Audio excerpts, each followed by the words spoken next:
আসসালামু আলাইকুম প্রিয় ভাইরা, সবাই কেমন আছেন? আমি আলহামদুলিল্লাহ মুরসালিন আহমেদ ভালো আছি।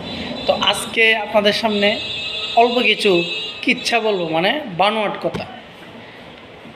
তো ধরেন না, আপনি বাড়িতে থাকেন, তখন আপনার সাথে আপনি এক জায়গায় যাইতেছেন ঘুরতে, তখন আপনার খুব পরিচিত একটা মানুষ ছিল বা একটা ব্যক্তি ছিল।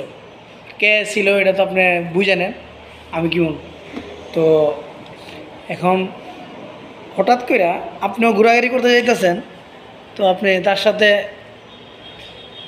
দেখা, মানে আপনি বাইক দিয়ে যাইতেছেন, মোটর সাইকেলে যাইতেছেন, তো তার সাথে দেখাও না, মানে তারা দেখে ফেলছেন আপনি। তখন আপনি কি ডাক দিয়ে তাকে স্মরণ করবেন, নাকি ওনাকে আপনি বুঝাইবেন কোনো প্রকারে যে উনি আপনার সামনে পড়ে গেছে, এখন আপনি ডাক দেবেন?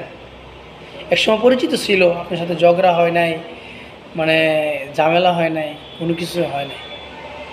তো এখন কি আপনি তারা কীভাবে বুঝাইবেন যে আপনি তারা দেখলি তো, মানে মন তো চাই ডাক দেওয়ার লাগে, এখন পারা যাইতেছে না আর কি। কেন যে পারা যাইতেছে না এটা তো মানে বুঝেনি, কেন যে পারেন না ডাক দিতে।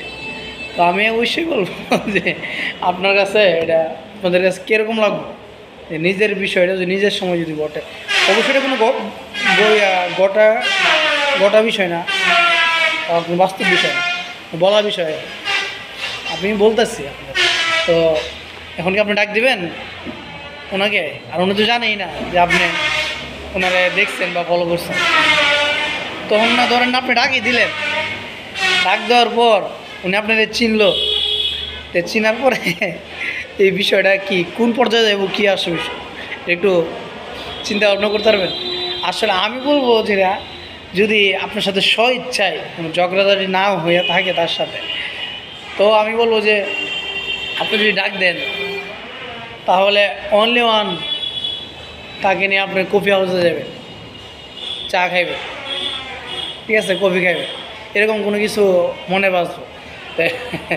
অবশ্যই এই সময়গুলির মধ্যে তখন আপনারও তারও তো তারা, কেউ তো জানে না যে দুজনে, আপনিও তারে দেখবেন এত বছর পরে, পুরনো সম্পর্ক, ওনারা আপনি দেখবেন বা ওনারা আপনি ডাক দিবেন, উনিও জানে না, আপনিও জানেন না যে ওনারা আপনি ডাক দিবেন, আর উনিও জানে না যে ওনারা আপনি ডাক দিবেন, আপনিও জানেন না যে ওনারা আপনি ডাক দিবেন।